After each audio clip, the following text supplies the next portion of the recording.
Réinventer l'éducation. Learning World, en association avec WISE, une initiative de Qatar Foundation. Plusieurs pays se sont dotés de politiques publiques pour lutter contre l'analphabétisme, mais ce combat reste considéré comme un des plus grands défis du XXIe siècle. Au Mozambique, où plus de la moitié de la population ne sait ni lire ni écrire, le gouvernement tente de promouvoir l'alphabétisation. La première dame du pays mène une campagne pour lever des fonds et encourager la volonté politique de garantir le droit à l'éducation, notamment pour les femmes. Reportage. Dans ce petit village de la province de Nampula, dans le nord du Mozambique, une vingtaine de femmes se réunissent 4 fois par semaine pour apprendre à lire, écrire et compter. Objectif, acquérir un savoir qu'on leur a refusé enfant.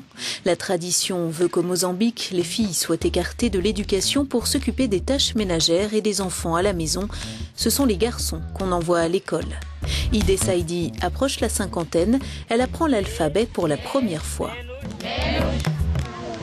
C'est très important parce qu'avant je ne savais rien lire ni même signer. Maintenant je peux m'occuper de la paperasse, signer mon nom et écrire celui de mon mari. Le gouvernement investit plus de 2% de son budget annuel dans les campagnes d'alphabétisation. En 1975, l'année de l'indépendance, l'illettrisme touchait 93% de la population. Il a été ramené à 50% aujourd'hui. À Maputo, le ministère de l'Éducation en fait toujours sa priorité. Le taux d'illettrisme ici est très élevé. Le gouvernement a l'obligation de le réduire et prend cette mission très au sérieux. Nous voulons le faire tomber au moins à 30% d'ici 2015.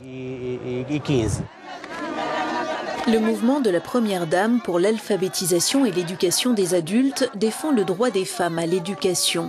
L'idée est que la prochaine génération de mères et de grands-mères sera le fer de lance de la lutte contre l'analphabétisme.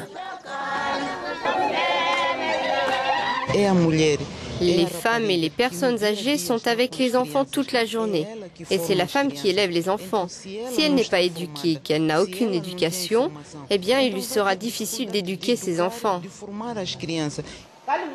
Avec l'alphabétisation, c'est un monde nouveau qui s'offre à ces femmes. La récompense est quasi immédiate. Elles peuvent s'inscrire dans un centre médical, apprendre davantage sur le virus du sida, inscrire leurs enfants dans telle ou telle structure. Quand j'ai commencé, je ne savais même pas écrire un 2. Mais ici, j'ai appris à écrire 2. Comme ça, et comme ça, et comme ça, comme ça. C'est un 2. Je n'avais pas étudié depuis longtemps. Ici, j'apprends les nombres et l'alphabet. Maintenant, j'écris mon nom. C'est une première. De quoi donner à ces femmes la confiance qui leur faisait défaut dans leurs interactions sociales.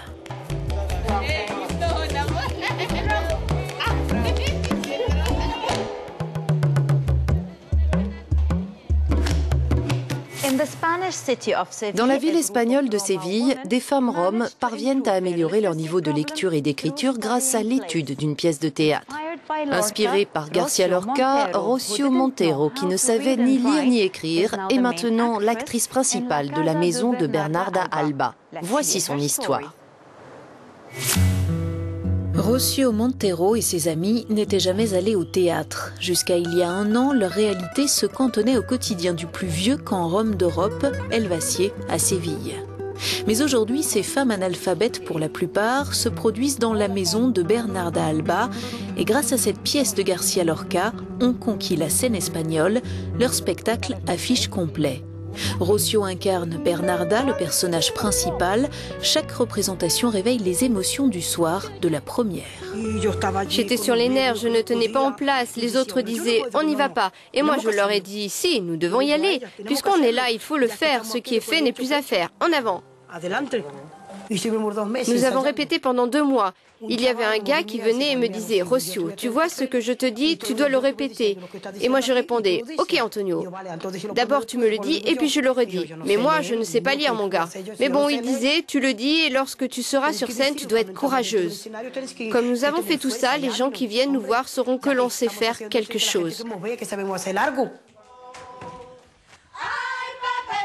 Lorsqu'on ne sait pas lire, il faut mémoriser. Pepa Gamboa, la directrice du spectacle, leur a répété le texte encore et encore, un texte qui prenait vie en y incluant le bagage personnel de chacune.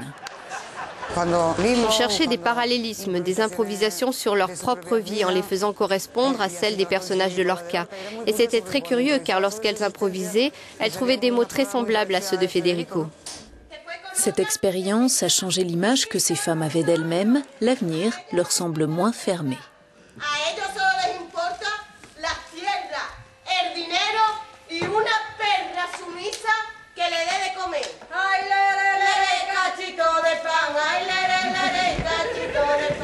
Les plus jeunes savent lire, mais ce sont des analphabètes fonctionnels.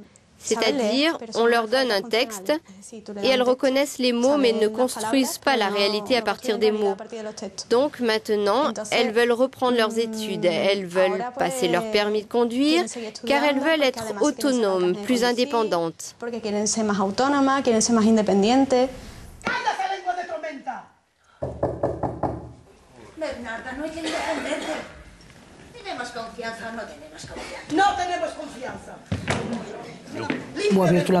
Notre esprit s'est ouvert. C'est une expérience très importante. Lorsqu'on nous dit « on part en tournée », nos cœurs font boum boum boum. Mon Dieu! Je sors de ma cabane et sur le chemin je me dis « nous avons un avenir ».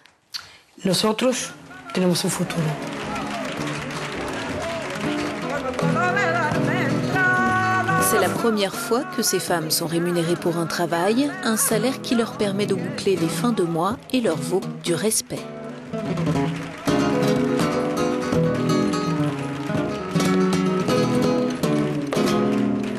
Washington DC, la capitale d'un des pays les plus puissants au monde, est aussi connue pour son taux élevé d'illettrisme. Learning World s'est rendu dans un des plus anciens centres d'alphabétisation pour adultes, le Washington Literacy Council. Visite guidée. Avec 20 à 36% de la population considérée comme illettrée, le district de Washington DC détient le record d'analphabétisme aux États-Unis. Le Washington Literacy Council a été créé il y a plus de 40 ans. C'est un des plus vieux centres d'alphabétisation pour adultes du pays. La plupart des élèves sont des hommes afro-américains entre 30 et 40 ans. Leur niveau de lecture est celui d'un enfant de 9 ans. Ils sont dits analphabètes fonctionnels, c'est-à-dire qu'ils peuvent reconnaître des mots simples qu'ils ont appris, mais sont incapables de rédiger une lettre de motivation ou de lire le journal. Mes élèves sont tous de Washington DC. Nombre d'entre eux ont quitté l'école publique parce qu'ils ne pouvaient plus suivre. En fait, beaucoup d'entre eux ont un diplôme du secondaire, ce qui est choquant. Beaucoup d'entre eux présentaient des troubles de l'apprentissage tels que la dyslexie sur lesquels les établissements publics sans ressources ne se sont jamais penchés. D'autres venaient de familles où personne ne parlait en anglais correct. À cela se sont ajoutés des problèmes de drogue, d'alcoolisme, de grossesse adolescente. Bref, l'illettrisme va de pair avec la pauvreté et Washington DC est un des États les plus pauvres des États-Unis. Quand vous ne savez ni lire ni écrire, tout est un puzzle pour vous. Vous ne pouvez pas aller au supermarché, vous ne pouvez pas choisir un livre, vous ne pouvez pas prendre le bus ou le train. Si vous vous perdez, vous ne pouvez pas retrouver votre chemin.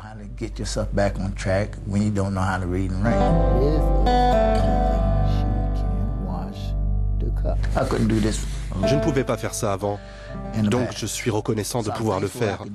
J'espère que je vais m'améliorer avec le temps.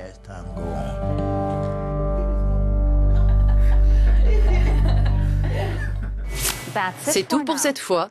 À la semaine prochaine. Learning World, en association avec WISE, une initiative de Qatar Foundation.